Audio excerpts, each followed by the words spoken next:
Destination Sport Miami is here to revolutionize the sports landscape in South Florida. The largest indoor multifaceted sports complex in North America is on the way, with distinguished leaders of its various sports programs and unparalleled access to the finest indoor training fields and facilities. Destination Sport Miami will set South Florida apart as the destination of choice for elite athletic training and development, and for its dedication to youth programs and sports on all levels. A phenomenal concept and a powerful undertaking, Destination Sport Miami will also be an important commodity in the sports business community as well. Destination Sport Miami, its time has come. Recently, we realized it's not just hurricane season that can hurt us. Any time of year, things can happen to your home or business. And the insurance company can be your friend, but they also can be your enemy. Horizon Public Adjusters, Justina Testa, are here for you to help this process go so much easier. Before you call the insurance company, call Horizon Public Adjusters and Justina Testa at 954-809-8752. Would you go into court without an attorney? So why would you go up against an insurance company without Horizon Public Adjusters and Justina Testa? 7 to 10 times more money recovered with a public adjuster than if you went on your own. If there's no recovery, there's no fee. Give them a call at 954-809-8752. Why go up against insurance companies alone when you can have Horizon Public Adjusters and Justina Testa on your side? Well, we got a Pigskin Monday here on the Defo show. And John's going to have a little Dateline Dolphins, which I did watch the majority of that Dolphins game against the New York Jets. It wasn't the worst game I've ever seen, I would have to say. The fact that the Jets were competitive with a 90-year-old Joe Flacco at quarterback, I thought was, exceptional.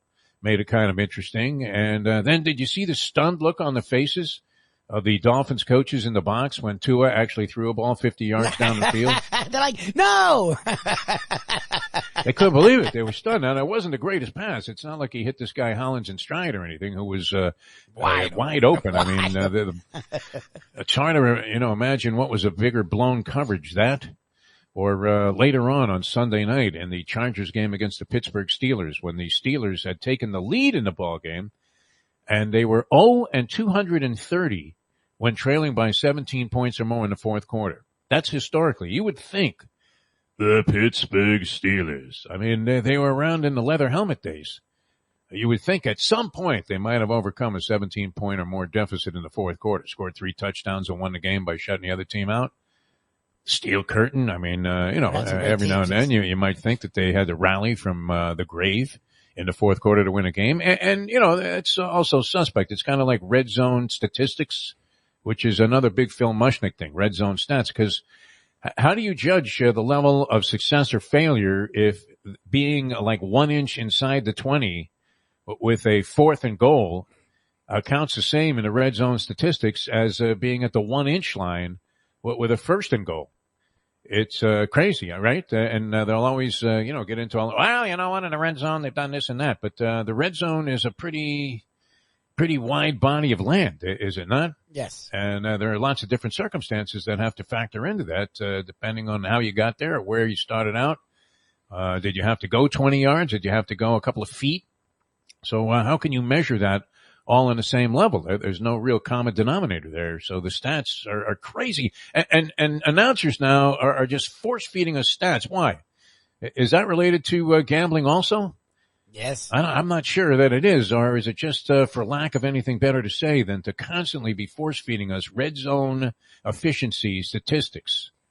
And they're deceiving because it's just not the same thing. You can't consider every circumstance to be equal and on the same level where you can go, okay, well, they're only 50% in this spot. That might be remarkable for the number of red zone possessions that a team had. But speaking of red zone, I mean, you were seeing red if you were a Jets fan. And that sack fumble of Flacco, which kind of turned the game around. I guess there were other turning points in that ball game, or perceived turning points. But when Flacco got smacked in the back, the Jets were like at the 5-yard line. It looked like they were going to score. They had all the momentum going in their favor. And then for some reason, I don't know who dialed up this blocking scheme.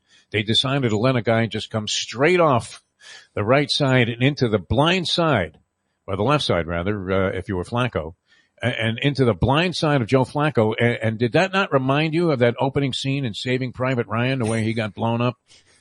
He looked like one of those extras that was pulling up on the beach. Okay, Lou, make it look good. Ball goes flying in the air. A Dolphin defender comes up with it. A lineman comes up with it. And then he fumbles the ball later on, and Flacco nearly got it back. So it was that kind of game. I guess when you have two weak teams, you're going to get play like that. But the Dolphins prevailed now. And think about this, Lubie. They have an extremely soft schedule coming up. I think they play the Giants, the Jets again, and somebody else that's not very good. Carolina, yes. Carolina, yeah. So they have 4 games that are conceivably winnable. I guess they're all winnable. If Houston could beat the Tennessee Titans yesterday, the Houston Texans getting a win. So anything is possible in the National Football League. I mean, it's a literal roll of the dice every time they go out there. Who would figure that the Buffalo Bills would get dominated again? Yeah. That team's lost it. That team's a mess. Crazy, yeah. I mean, and they get blown out by Indianapolis, who we didn't think was that good, and they actually have acquitted themselves very well of late. And who knows, might be a force to be reckoned with later on down the road. Also, the New England Patriots find themselves atop the AFC East. So who could predict anything of any level of consistency that's going to happen in the National Football League? But you had to figure that the Jets would find a way to lose that game, and they did. First, that was that Flacco play. They doinked a couple of field goals also, although the Dolphins also had one go off the crossbar and or off the upright and bounce away and blew a couple of scoring opportunities, but essentially cashed in when they had the chance for the most part, while the Jets were guilty of making stupid mistake after stupid mistake after stupid mistake.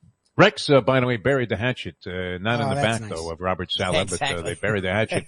And now he thinks Saleh is a genius and that the Jets are in very good hands. There you go. You think Saleh said, hey, listen, Rex, I'm coming over now. I'm going to kick your ass. Yeah, right.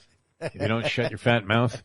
Although I like Rex's commentaries, because at least he goes out there and says something, and he's not screaming at you and seemingly in agony like Stephen A. Smith is at all times. And, getting back to this whole idea that how seriously can you take sports where you're just like screaming at the 3 guys that are sitting with you.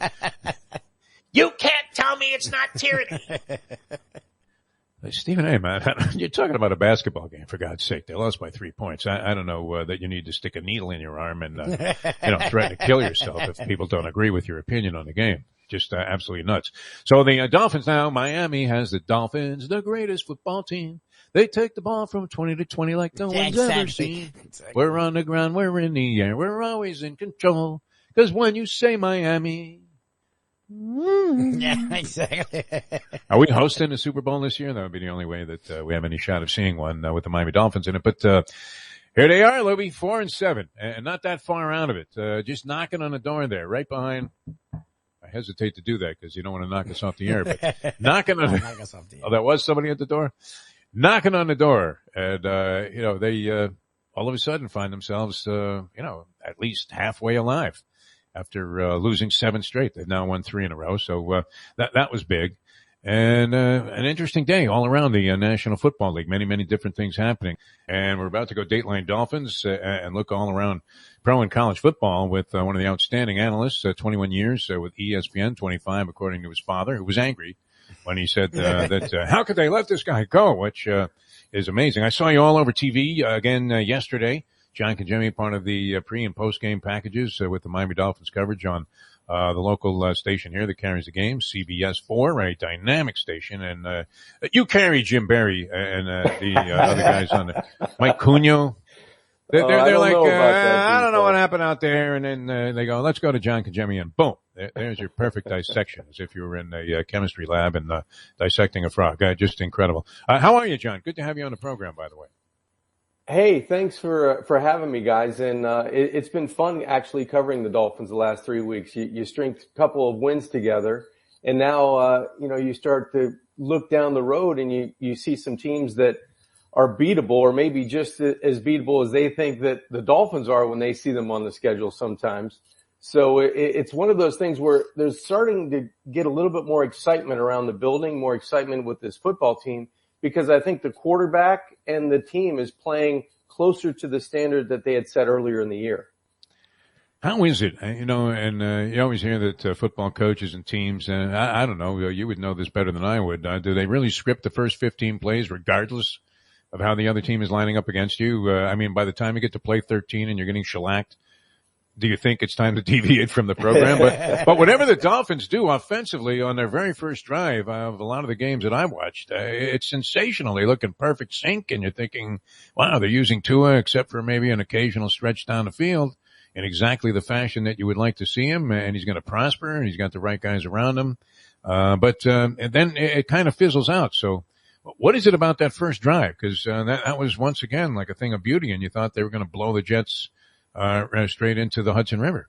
Well, it's something you'd like to bottle for sure if you get your handle on it, because the Dolphins have had a high percentage of not only scoring, but scoring touchdowns in their opening drive. And I think yesterday against the Jets, it was more about tempo. I thought they dictated the tempo of that first drive, where they had some good balance to push the football down the field. And they did. They went right down the field and put some points on the scoreboard, which was nice to see, because you knew you needed to start fast on the road. That's always something you'd like to do. Even with a team that's struggling, the Jets are struggling mightily. You'd like to take the crowd out of it. You'd like to take their hopes of, that glimmer of hope early in the game that they could get the upper hand.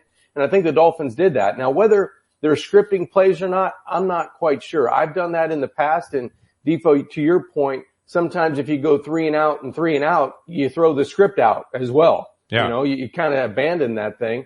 But when you hold dear to it and you're practicing it and you're repping it during the week, sometimes it holds true to script and you're able to push the football down the field because you're starting to get success and you're getting into those situations you've practiced. If it's 3rd and 5 after 2 runs or a quick screen to the outside, now you've got a 1st and 10, you've got a great play dialed up, and you've already repped it against the coverage you think you're going to see, and it happens. It's really easy. And I think sometimes those things do fall into place. John, I've been as big a Tua defender, and you've heard it from me directly yourself. I have, yes. What I will say, and I think he's playing fine, but I'm starting to get a little frustrated with his inability to move the pocket, right? Because at Alabama, I find people want to talk about how he's not a great runner, but he was a good scrambler. Like, the dude was really good at extending plays with his legs, sometimes running, sometimes throwing down the field. Feels like a lot of the times he gets too at home in the pocket, and what's already an average offensive line, I feel like that hurts the offensive line. Like, what are you seeing with Tua? Do you see him progressing in that regard? Because to me, it feels like he holds onto the ball a little too long at times. You know what?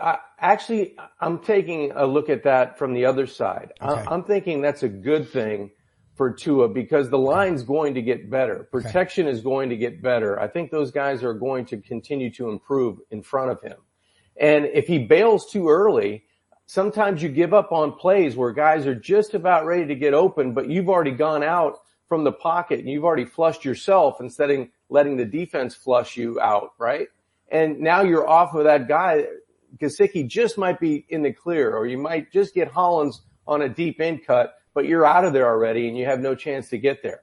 I thought yesterday, especially down in the red zone when he hit Gaskin on the check down the goal line, he had to stay in the pocket and he knew he was going to take a shot, but that was his check down. That was his second read. So he was late to go outside where he wanted to go to the football. He did the right thing. He held it just enough until he saw that little blur coming underneath, and it was Myles Gaskin. He's able to take the shot, deliver the pass. And those are the things I think you can build on, because in the NFL, no matter how fast you are, unless you're Lamar Jackson or you're somebody else that can really run like that, you're going to have to stay in that extra count, take a shot, but deliver a strike down the field and be accurate with the football. I think Tua's starting to learn that. Like a 60-year-old Joe Flacco in there. I think they were one step away from digging up Sonny Jurgensen. But is he dead, by the way, Sonny Jurgensen? I want to say I don't know. He's alive, I don't know if Sonny is. I know Billy Kilmer is alive and kicking. That's for sure. Sonny, is he with us, or is he 6 feet under? Where's Sonny Jurgensen today? I want to say he checked out. But anyway, I mean, they were desperate, and it amazes me, John Congemi, and you'd be a great guy to speak to this because. Guy's been with the team 2 weeks, probably thought, okay, I'll be, trying to mentor these guys, I guess, a little bit and, give them encouragement. These young guys that they had this Mike White, who was the second coming of Joe Willie. And of course, they invested a number 2 pick in Zach Wilson, who's been hurt. So here's Flacco. He gets on the roster, nice, little payday for him. And, all of a sudden he's starting. Like a week and a half after he got to the team, and then it seems like he knows everything that they want to do. It amazes me because, well. they always talk about, oh, well, this guy's had 3 different offensive coordinators and 2 different coaches. How did these veterans step in there? And, they weren't completely out of sync, the Jets, on offense. In fact, they might have looked better than they have in a while. You know what, Defo? As much offense as they say, well, it's a new offense and it's a new coordinator and you have to get to understand the dynamics of the offense. Once you've been around multiple teams and multiple offenses, one word might mean something else to you. So for a quarterback, it certainly does to my wife. Yeah, take out the garbage means to sit on the couch a little longer, right? What is that knife doing in the sink? Yeah, well, I might pick it up, Right. I have that problem with the leaves in the front of the house. I'll get to it next week. But the problem is, and it's a good problem to have, Flacco's been around and he knows offenses, he knows terminology, and they can almost dumb it down to where he goes, this means that. I understand now. So I'm just going to call it something else. And he's able to manufacture an offense within a week where other guys that don't have the experience of Joe Flacco might take a month. It might take 3 weeks to truly understand and be able to run the offense. They were probably going to be trimming things down and out of the offense that haven't been looking very good. And in New York, a lot of things haven't looked good. So you can pick and choose as a veteran saying, I don't want that in the offense. Let's stick with these core, running plays, these screens, these shot plays. I like these. I like these play action plays. So you trim the offense down and you run those plays out of different formations. So I thought Joe did an excellent job of really battling the pressure that the Dolphins defense brought, most of the time. When they bailed out, he was able to not be greedy, check the football down. And he used his mobility pretty well for a 36, 37-year-old veteran quarterback. So I thought he played well and gave the Jets a chance to win. Yeah, I was impressed, you see this quite a bit. I guess we saw it other places around the league also with McCoy having a big ball game, coming in and stepping in. It was a day of backup quarterbacks, and it is amazing that, the fans are always screaming for the backup to be the starter. And now the Jets have the quandary of, I guess Zach Wilson will be eligible to come back. I don't know if they trust Mike White after that 4-interception debacle a couple of weeks ago or just last week. And, Flacco, who kind of eased the storm, a little bit and kept them in a ball game that they easily could have won, getting a couple of breaks. Although there's always one clown play where you're wondering, what was in the offensive coordinator's head when he allowed a guy to come free off the blind side at the 5-yard line, the Jets were, and Flacco gets smacked in the back there. And we were saying earlier, he looked like one of those guys coming ashore, in some war movie or Saving Private Ryan, where the first guy gets blown up right away. And that was a huge turning point in that game where it was. The Jets had many scoring opportunities. Yeah, that they blew. Yeah, 7-7. The Jets are going in to score, and you get a big hit from the backside. Brandon Jones comes in untouched, and then you've got. I think Robert Hunt, the offensive lineman for the Dolphins, inspired all big men now that when they get their hands on the football, they're going to score. So I think Christian Wilkins scoops that up, and he's going to take it, 80 yards for a score. He ends up fumbling the football, and Javon Holland hops on it for the Dolphins. But that was a big play for the defense. There was going to be a point in that first half where either the offense was going to have to make a play to kind of get separation or calm the nerves of the whole game. Well, the defense came up with that big play, that big turnover that really changed the momentum of the game. Play the ponies in style at Champions, the outstanding simulcasting room at beautiful Hialeah Park. Yes, the grand old lady of thoroughbred racing has never been more vibrant, and you can wager on the races from the top tracks around the country while enjoying a cocktail at the Brass Rail Bar or any of the fine food served throughout the facility. If poker is your game, you're covered in style. And you can play all your favorite Vegas-style games, including blackjack, craps, and roulette, in Hialeah Park's sizzling hot casino. Get a player's card when you walk through the door for all kinds of generous amenities, including our favorite, free play, when you come out to the ultimate casino and entertainment destination, Hialeah Park. These days, we're all looking for comfort anywhere we can find it. Thank goodness for Landlubbers Raw Bar and Grill in the Plantation location, because they are making sure you are as comfortable as possible. First of all, they're not only open for delivery and pickup. All you have to do is go to landlubbersbarandgrill.com for both pickup and free delivery. Their hours have changed a little bit. Monday through Thursday from 3:30 to 10. And Friday, Saturday, and Sunday from 11:30 to 10, you're going to have the best wings in the world. You're going to have a great burger. You're going to have their amazing soups. Again, Landlubbers, Raw Bar and Grill. It's nice and easy. Just go to landlubbersbarandgrill.com for both your pickup and free delivery. Thank goodness for Landlubbers for making you always feel right at home.